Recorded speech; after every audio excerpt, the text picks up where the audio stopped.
नमस्कार, आप सभी का बी सुरानी चैनल में स्वागत है। कहानियों का सिलसिला ऐसे ही चलता रहे। लाइक करें, शेयर करें, सब्सक्राइब करें। हेलो दोस्तों, ये कहानियाँ बहुत ही रोमांचक है और साथ ही प्रेरणादायक भी है। इनको पढ़कर आपको बहुत कुछ सीखने को मिलेगा। तो आइए जानते हैं। आइए आज हम सब भारत को आज़ाद करने में जिसने बलिदान दे दिया, हंसते हंसते फांसी पर चढ़ गए, उस अमर शहीद कहे जाने वाले या फिर आज़ाद हिंद के सेनानी कहे जाने वाले भगत सिंह के जीवन की अनजानी बातें आज मैं आप सभी को सुनाती हूँ। देश की सरकार भगत सिंह को शहीद नहीं मानती है, जबकि आज़ादी के लिए अपनी जान न्यौछावर करने वाले भगत सिंह हर हिंदुस्तानी के दिल में बसते हैं। भगत सिंह का जन्म 27 सितंबर 1907 को लायलपुर जिले के बनगा में हुआ था, जो अब पाकिस्तान में है। उस समय उनके चाचा अजीत सिंह और श्वान सिंह भारत की आज़ादी में अपना सहयोग दे रहे थे। ये दोनों करतार सिंह सराभा द्वारा संचालित गदर पार्टी के सदस्य थे। भगत सिंह पर इन दोनों का गहरा प्रभाव पड़ा था, इसलिए ये बचपन से ही अंग्रेजों से घृणा करने लगे थे। भगत सिंह करतार सिंह सराभा और लाला लाजपत राय से अत्यधिक प्रभावित थे। 13 अप्रैल 1919 को जलियांवाला बाग हत्याकांड ने भगत सिंह के बाल मन पर बड़ा गहरा प्रभाव डाला। लाहौर के नेशनल कॉलेज की पढ़ाई छोड़कर भगत सिंह ने 1920 में भगत सिंह महात्मा गांधी द्वारा चलाए जा रहे अहिंसा आंदोलन में भाग लेने लगे, जिसमें गांधी जी विदेशी सामानों का बहिष्कार कर रहे थे। 14 वर्ष की आयु में ही भगत सिंह ने सरकारी स्कूलों की पुस्तकें और कपड़े जला दिए।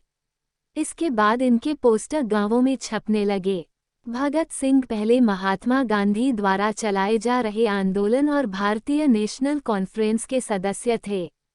1921 में जब चौरा चौरा हत्याकांड के बाद गांधी जी ने किसानों का साथ नहीं दिया तो भगत सिंह पर उसका गहरा प्रभाव पड़ा। उसके बाद चंद्रशेखर आज़ाद के नेतृत्व में गठित हुई गदर दल के हिस्सा बन गए। उन्होंने चंद्रशेखर आज़ाद के साथ मिलकर अंग्रेजों के खिलाफ आंदोलन शुरू कर दिया। 9 अगस्त 1925 को शाहजहांपुर से लखनऊ के लिए चली 8 नंबर डाउन पैसेंजर से काकोरी नामक छोटे से स्टेशन पर सरकारी खजाने को लूट लिया गया। ये घटना काकोरी कांड नाम से इतिहास में प्रसिद्ध है।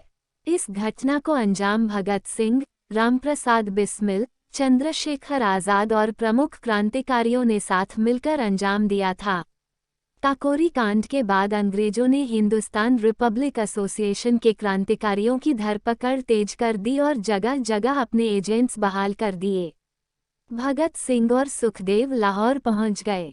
वहां उनके चाचा सरदार किशन सिंह ने एक खटाल खोल दिया और कहा कि अब यहीं रहो और दूध का कारोबार करो। वे भगत सिंह की शादी कराना चाहते थे और एक बार लड़की वालों को भी लेकर पहुंचे थे। भगत सिंह कागज पेंसिल ले दूध का हिसाब करते, पर कभी हिसाब सही मिलता नहीं। सुखदेव खुद ढेर सारा दूध पी जाते और दूसरों को भी मुफ्त पिलाते। भगत सिंह को फिल्में देखना और रसगुल्ले खाना काफी पसंद था। वे राजगुरु और यशपाल के साथ जब भी मौका मिलता था, फिल्म देखने चले जाते थे। चार्ली चैपलिन की फिल्में बहुत पसंद थीं।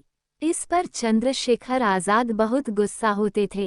भगत सिंह ने राजगुरु के साथ मिलकर 17 दिसंबर 1928 को लाहौर में सहायक पुलिस अधीक्षक रहे अंग्रेज अफसर जेपी सैंडर्स को मारा था। इसमें चंद्रशेखर आज़ाद ने उनकी पूरी सहायता की थी।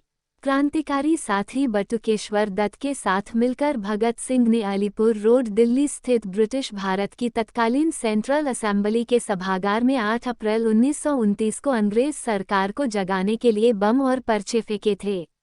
भगत सिंह क्रांतिकारी देशभक्त ही नहीं बल्कि एक अध्ययनशील विचारक, कलम के धनी, दार्शनिक, चिंतक, लेखक, पत्रकार और महान मनुष्य थे। उन्होंने 23 वर्ष की छोटी सी आयु में फ्रांस, आयरलैंड और रूस की क्रांति का विशद अध्ययन किया था। हिंदी, उर्दू, अंग्रेजी, संस्कृत, पंजाबी, बंगला और आयरिश भाषा के मर्मज्ञ चिंतक और विचारक भगत सिंह भारत में समाजवाद के पहले व्याख्याता थे। भगत सिंह अच्छे वक्ता, पाठक और लेखक भी थे। उन्होंने अकाली और कीर्ति 2 अखबारों का संपादन भी किया। जेल में भगत सिंह ने करीब 2 साल रहे। इस दौरान वे लेख लिखकर अपने क्रांतिकारी विचार व्यक्त करते रहे। जेल में रहते हुए उनका अध्ययन बराबर जारी रहा। उस दौरान उनके लिखे गए लेख व परिवार को लिखे गए पत्र आज भी उनके विचारों के दर्पण हैं। अपने लेखों में उन्होंने कई तरह से पूंजीपतियों को अपना शत्रु बताया है। उन्होंने लिखा कि मजदूरों का शोषण करने वाला चाहे एक भारतीय ही क्यों न हो, वह उनका शत्रु है। उन्होंने जेल में अंग्रेजी में एक लेख भी लिखा जिसका शीर्षक था, मैं नास्तिक क्यों हूँ। जेल में भगत सिंह व उनके साथियों ने 64 दिनों तक भूख हड़ताल की। उनके एक साथी यतीन्द्रनाथ दास ने तो भूख हड़ताल में अपने प्राण ही त्याग दिए थे। 23 मार्च 1931 को भगत सिंह तथा इनके 2 साथियों सुखदेव व राजगुरु को फांसी दे दी गई। फांसी पर जाने से पहले वे बिस्मिल की जीवनी पढ़ रहे थे जो सिंध वर्तमान पाकिस्तान का एक सूबा के एक प्रकाशक भजन लाल बुकसेला ने 8 प्रास सिंध से छापी थी। पाकिस्तान में शहीद भगत सिंह के नाम पर चौराहे का नाम रखे जाने पर खूब बवाल मचा था। लाहौर प्रशासन ने ऐलान किया था कि मशहूर शादमान चौक का नाम बदलकर भगत सिंह चौक किया जाएगा। फैसले के बाद प्रशासन को चौतरफा विरोध झेलना पड़ा था। आप सभी ने कहानी सुनी इसलिए धन्यवाद। नई कहानी सुनने के लिए चैनल को लाइक करें, शेयर करें, सब्सक्राइब करें। धन्यवाद।